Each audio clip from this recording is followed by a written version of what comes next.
Hi hello ಎಲ್ರಿಗೂ ನಮಸ್ಕಾರ. ಎಲ್ಲರೂ ಹೇಗಿದ್ದೀರಾ? ನಾನು ಅಂದ್ಕೊತೀನಿ ಎಲ್ಲರೂ ಸಖತ್ತಾಗಿದ್ದೀರಾ ಅಂತ. ಇವತ್ತಿನ 20 ವರ್ಷದ ಕೆಳಗಡೆ ಈ ಭೂಮಿ ಮೇಲೆ ಒಂದು ಸುಂದರವಾದ ಘಟನೆ ನಡೀತು. ಅದು ಏನಪ್ಪ ಅಂತ ಹೇಳಿದರೆ ನಾನು ಹುಟ್ಟಿದ ದಿನ ಅದು. So today my birthday. ನಾನು ಹುಟ್ಟಿದಂತಹ ದಿನ ನನಗೆ ತುಂಬಾ ಖುಷಿಯಾಗಿರುವಂತಹ ದಿನ. ಯಾವಾಗ ಹೇಗಿರ್ತೀನೋ ಯಾವ ಟೈಮಲ್ಲಿ ಹೇಗಿರ್ತೀನೋ ಗೊತ್ತಿಲ್ಲ, ಬಟ್ ನನ್ನ ಬರ್ಡೇ ದಿನ ನಾನಂತೂ ತುಂಬಾ ಖುಷಿಯಾಗಿರ್ತೀನಿ. ಯಾಕೆ ಅಂತ ಹೇಳಿದ್ರೆ ಮಾತಾಡಿಸದೇ ಇರೋರೆಲ್ಲ ವಿಶ್ ಮಾಡ್ತಾರೆ. ಆ್ಯಂಡ್ ನನ್ನ ಬಗ್ಗೆ ಯಾರೂ ಐ ಥಿಂಕ್ ಕೆಟ್ಟದಾಗಿ ಯೋಚನೆ ಮಾಡದೇ ಇರೋವಂತಹ ಒಂದು ದಿನ ಇರ್ಬೋದು ಅದು, ಅಥವಾ ಯಾರೂ ಬೈದೇ ಇರುವಂತಹ ಒಂದು ದಿನ, ಹೊಡಿದೇ ಇರುವಂತಹ ದಿನ. ಒಂದು ಸ್ಪೆಷಲ್ ಆದಂತಹ ದಿನ ನನ್ನ ಲೈಫಲ್ಲಿ ಯಾವತ್ತು ಅಂತ ಹೇಳಿದ್ರೆ ನನ್ನ ಬರ್ಡೇ. ಸೊ ಇವಾಗ ನಾನು ರೆಡಿ ಆಗ್ತಿದ್ದೀನಿ.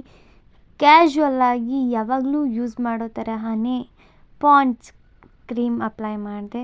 ಅದಾದಮೇಲೆ ಲ್ಯಾಕ್ಮಿ ಕ್ರೀಮ್ ಜಾಸ್ತಿ ಯೂಸ್ ಮಾಡೋದಕ್ಕೆ ಹೋಗೋದಿಲ್ಲ, ಸ್ವಲ್ಪ ಜಸ್ಟ್ ಡಾರ್ಕ್ ಸರ್ಕಲ್ಸ್ ಎಲ್ಲ ಹೋಗೋ ಥರ ನೀಟಾಗಿ ಅಪ್ಲೈ ಮಾಡ್ತೀನಿ. ನಾನು ಯಾವುದೇ ರೀತಿಯಂತಹ ಬ್ರಷಸ್ ಆಗಿರ್ಬೋದು ಏನೂ ಯೂಸ್ ಮಾಡಲ್ಲ. ನಾರ್ಮಲ್ ಹ್ಯಾಂಡ್ ಯೂಸ್ ಮಾಡಿಕೊಂಡೆ ನಾನು ಫೇಸಿಗೆ ಮೇಕಪ್ ಹಾಕುವಂತಹದ್ದು. ನಾನು ಯಾವುದೇ ರೀತಿಯಾದಂತಹ ಸನ್ಸ್ಕ್ರೀನ್ ಆಗಿರ್ಬೋದು ಆರ್ ಮಾಯ್ಶ್ಚರೈಸರ್ ಆಗಿರ್ಬೋದು ಯಾವುದೂ ಅಪ್ಲೈ ಮಾಡಲ್ಲ. ಯಾಕೆ ಅಂತ ಹೇಳಿದ್ರೆ ನನಗೆ ಮೇಕಪ್ ಬಗ್ಗೆ ನಾಲೆಡ್ಜ್ ಕಮ್ಮಿ ಸ್ವಲ್ಪ, ಆ್ಯಂಡ್ ಅದನ್ನೆಲ್ಲ ನಾನು ಜಾಸ್ತಿ ಯೂಸ್ ಮಾಡೋಕ್ಕೆ ಹೋಗೋದಿಲ್ಲ. ಇದಾದಮೇಲೆ ಸ್ವಲ್ಪ ಲಿಪ್ ಕೇರ್ ಅಪ್ಲೈ ಮಾಡಿ ಲಿಪ್ಸ್ಟಿಕ್ ಅಪ್ಲೈ ಮಾಡ್ತೀನಿ. ಯಾಕೆ ಅಂತ ಹೇಳಿದ್ರೆ ಲಿಪ್ಸ್ ಒಂಥರ ಕಾಣಿಸ್ಬಾರ್ದು ಅಂತ. ಸೊ ಸಿಂಪಲ್ಲಾಗಿ ಹೇರ್ ಸ್ಟೈಲ್ ಮಾಡಿಕೊಂಡು ಫೈನಲಿ ರೆಡಿ ಆದೆ. ಐ ಹೋಪ್ ನನಗೆ ಚೆನ್ನಾಗಿ ಕಾಣಿಸ್ತಿದ್ದೀನಿ ಅಂತ. ನನಗೆ ಚೆನ್ನಾಗಿ ಕಾಣಿಸಿದ್ರೆ ಸಾಕು, ಬೇರೆಯವರಿಗೆಲ್ಲ ಯಾಕೆ ಚೆನ್ನಾಗಿ ಕಾಣಿಸ್ಬೇಕು ಹೇಳಿ. ಸೊ ಇವತ್ತು ಅಪ್ಪ ಅಮ್ಮಂದ ಆ್ಯನಿವರ್ಸರಿ, 27th ಆ್ಯನಿವರ್ಸರಿ ಅವ್ರದ್ದು. ಸೊ ಈ ಏನು ನನ್ನ ಲೈಫಲ್ಲಿ ಒಂದು ಮಿರಾಕಲ್ ಆರ್ ಸ್ಪೆಷಲ್ ಥಿಂಗ್ ಅಂದರೆ ಅವರ ಆ್ಯನಿವರ್ಸರಿ ದಿನವೇ ನನ್ನ ಬರ್ಡೇ. ಸೊ ಮಾರ್ನಿಂಗ್ ಬರ್ತಾ ಎದುರುಗಡೆ ಕಾಣಿಸಿದ್ದೆ ಅವ್ರಿಗೆ ನಮಸ್ಕಾರ ಮಾಡಿಕೊಂಡು ರಾಮನಗರ ಹೋದೆ. ಅಲ್ಲಿ ಹೋಗಿ ಟಿಫನ್ ಮಾಡಿಕೊಂಡು ಫ್ರೆಂಡ್ಸ್ ಎಲ್ಲ ಬಂದಿದ್ದರು. ಎಲ್ಲರೂ ಸಹ ಸಾಯಿಬಾಬಾ ಟೆಂಪಲ್ಗೆ ಹೋದ್ವಿ. ಏನಪ್ಪ ವಿಶೇಷ ಅಂತ ಹೇಳಿದ್ರೆ ರಾಮನಗರದಲ್ಲಿ ಚಾಮುಂಡೇಶ್ವರಿ ಹಬ್ಬ ನಡೀತಿದೆ. ಸೊ ಎಲ್ಲ ಕಡೆ ಡೆಕೋರೇಷನ್ ಅದೆಲ್ಲ ಮಾಡ್ತಿದ್ದಾರೆ.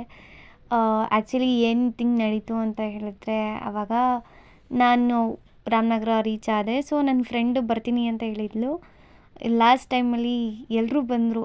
ನನ್ನ ಫ್ರೆಂಡ್ನ ಕರ್ಕೊಂಡೋಗಿದ್ದೆ, ನನ್ನ ತಮ್ಮ ಬಂದಿದ್ದ, ಆ್ಯಂಡ್ ಫ್ರೆಂಡ್ಸ್ ಎಲ್ಲ ಬಂದಿದ್ದರು. ಅವಳು ಕಾಲ್ ಮಾಡಿಬಿಟ್ಟು ಇಲ್ಲ ನನಗೇನೋ ಪರ್ಸ್ನಲ್ ಪ್ರಾಬ್ಲಮ್ ಆಗಿದೆ, ಸೊ ನಾನು ಬರೋದೇ ಇಲ್ಲ ಅಂತ ಹೇಳಿದ್ಲು. ನಿಜವಾಗ್ಲೂ ಎಷ್ಟು ಬೇಜಾರಾಯಿತು ಅಂದರೆ ಬರ್ಡೇ ದಿನ ತುಂಬಾ ಬೇಜಾರಾಯಿತು. ಅವಳೇನೋ ಇದ್ದರೆ ಒಂಥರ ನಂಗೆ ಕಂಫರ್ಟ್ ತುಂಬ. ಸೊ ಅವಳು ಬರೋಲ್ಲ ಅಂತಂದಾಗ ನಿಜವಾಗ್ಲೂ ತುಂಬಾ ಬೇಜಾರಾಯಿತು. ಅದಾದಮೇಲೆ ನಾನು ಬರೋದು ಆಯಿತು, ಮಾತಾಡಿಸ್ಲೇಬೇಡ ಅಂತ ನಾನು ಕಾಲ್ ಕಟ್ ಮಾಡಿಬಿಟ್ಟೆ. ಆಮೇಲೆ ಎಲ್ಲರನ್ನೂ ಕರ್ಕೊಂಡು ಕೋಪದಲ್ಲೇ ಬನ್ನಿ ಟೆಂಪಲಿಗೆ ಹೋಗೋಣ ಅಂತ ಹೋದೆ. ಅದಾದಮೇಲೆ ನನ್ನ ಫ್ರೆಂಡ್ ಯೋಗಿ ಮತ್ತು ನನ್ನ ಇನ್ನೊಬ್ಬರು ಫ್ರೆಂಡು ಕೇಕ್ ಲ್ಯಾಂಡ್ ಅಂತ ಇದೆ ರಾಮನಗರದಲ್ಲಿ, ಸೊ ಅಲ್ಲಿಗೆ ಹೋದರು. ಸೊ ಕೂತಿದ್ರು, ನಾವೆಲ್ಲ ಟೆಂಪಲಿಂದ ವಾಪಸ್ ನಡ್ಕೊಂಡು ಬರ್ತಿದ್ವಿ.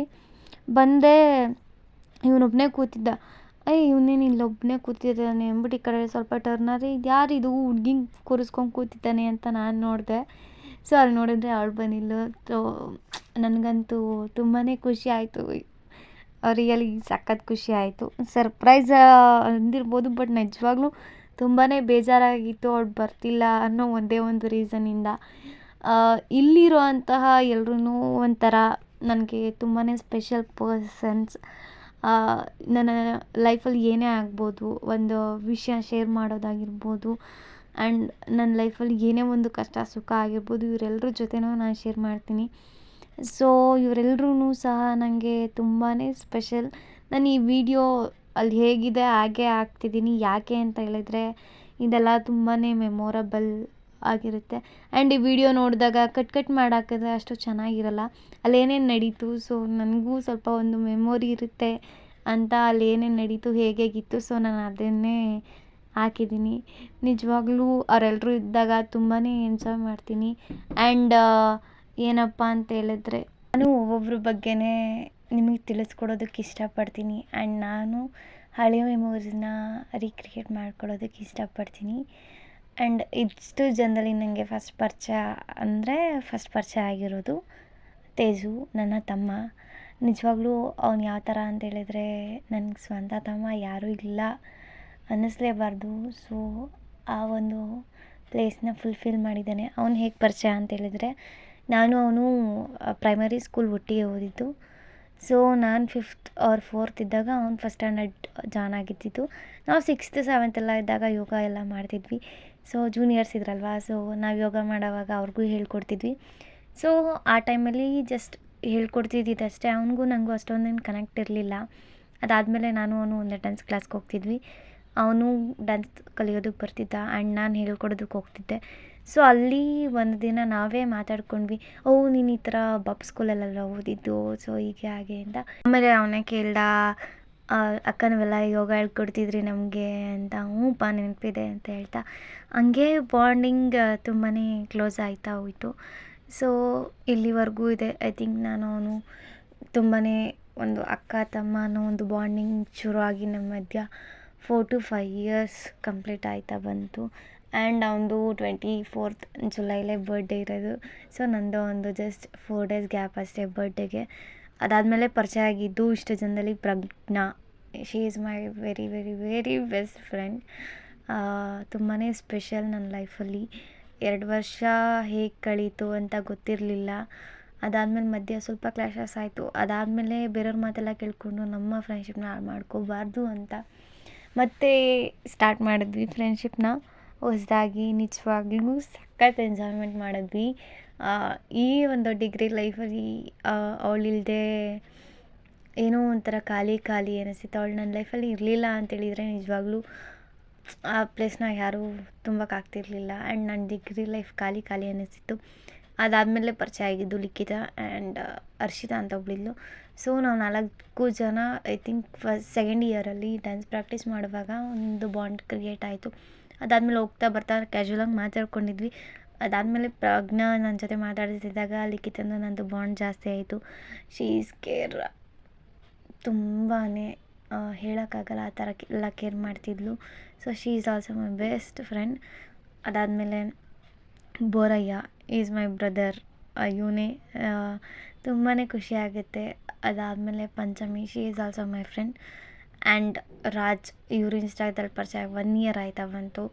So is also my best friend. ಆಮೇಲೆ ಯೋಗೇಶ್, ಅವನು ಅಷ್ಟೇ ನನ್ನ ಬೆಸ್ಟ್ ಫ್ರೆಂಡ್. ಸೊ ಇವರೆಲ್ಲರೂ ಸಹ ನನ್ನ ಲೈಫಲ್ಲಿ ತುಂಬಾ ಸ್ಪೆಷಲ್ ಪರ್ಸನ್ಸ್. ನಾವೆಲ್ಲರೂ ಒಟ್ಟಿಗೆ ಸೇರಿಬಿಟ್ರಂತೂ ಹರಟೆ ಹೊಡ್ಕೊಂಡು ಎಂಜಾಯ್ ಮಾಡ್ತೀವಿ ತುಂಬಾ. ಆ್ಯಂಡ್ ನನ್ನ ಬರ್ಡೇ ದಿನ ಇವರೆಲ್ಲ ಬಂದಿದ್ದು ನಿಜವಾಗ್ಲೂ ಸಖತ್ತು ಖುಷಿ ಆಯಿತು ನನಗಂತೂ. ಅದೆಲ್ಲ ಮುಗಿಸ್ಕೊಂಡು ಮತ್ತೆ ಎಕ್ಸಾಮ್ ಸೆಂಟರ್ ಹತ್ರ ಹೋದ್ವಿ. ಎಕ್ಸಾಮ್ಗೆ ಏನೂ ಓದಿರಲಿಲ್ಲ, ಆದರೂ ಸಖತ್ತಾಗಿ ಬರೆದೆ.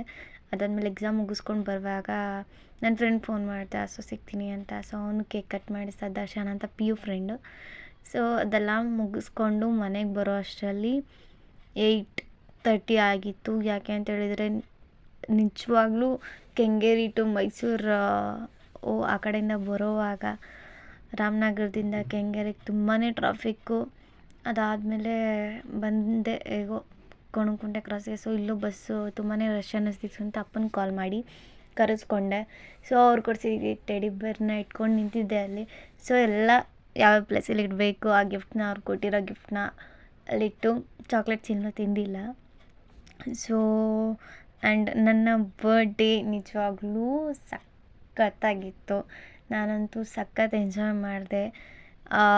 ಇಲ್ಲಿ ಹಾಕಿರೋಂತಹ ಫೋಟೋಸ್ ಎಲ್ಲ ನನ್ನ ಬರ್ಡೇದೇನೆ. ಎಲ್ಲರೂ ಹರಟೆ ಹೊಡ್ಕೊಂಡು ಎಂಜಾಯ್ ಮಾಡಿಕೊಂಡು ನಿಜವಾಗ್ಲೂ ಸಖತ್ತಾಗಿ ಎಂಜಾಯ್ ಮಾಡಿದ್ವಿ ತುಂಬ. ಸಾರಿ ಗಾಯ್ಸ್, ಯಾಕೋ ಮಧ್ಯೆ ಮಾತಾಡ್ತಾ ವಾಯ್ಸ್ ಯಾಕೋ ಚೇಂಜಸ್ ಆಗ್ತಿದೆ. ಸೊ ನನಗೆ ಈಗ ಐ ಥಿಂಕ್ 20 ಕಂಪ್ಲೀಟ್ ಆಗಿದೆ ಅಂತ ಅಂದ್ಕೊತೀನಿ. ನನಗೆ ನಿಜವಾಗ್ಲೂ 20 ವರ್ಷ ಆಗೈತೆ ಅಂತ ಅನ್ಸೋದೇ ಇಲ್ಲ. ಇನ್ನೂ ಒಳ್ಳೆ ಚಿಕ್ಕ ಹುಡುಗಿ ಥರ ಬಿಹೇವ್ ಮಾಡ್ತೀನಿ. ಹೇಗಿರ್ಬೇಕಂತ ಅಷ್ಟೊಂದು ಗೊತ್ತಾಗಲ್ಲ. ಆ್ಯಕ್ಚುಲಿ ತುಂಬಾ ಖುಷಿ ಆಯಿತು ನನ್ನ ಬರ್ಡೇ ದಿನ. ಇವರೆಲ್ಲರೂ ಬಂದಿದ್ದು, ತುಂಬ ಜನ ಫ್ರೆಂಡ್ಸ್ ಇರೋದಕ್ಕಿಂತ ಅದರಲ್ಲೇ ಕೆಲವ್ರು ಇರ್ತಾರಲ್ಲ ಅವ್ರ ಜೊತೆ ತುಂಬ ಟೈಮ್ ಸ್ಪೆಂಡ್ ಮಾಡಿದಾಗ ಆಗುವ ಖುಷಿ, ಮಾತುಕತೆ ನಡೆಯೋದು ಅದೆಲ್ಲನೇ ತುಂಬಾ ಖುಷಿ ಕೊಡುತ್ತೆ. ಆ್ಯಂಡ್ ನನ್ನ ಬರ್ಡೇ ತುಂಬಾ ಸಖತ್ತಾಗಿತ್ತು. Thank you all.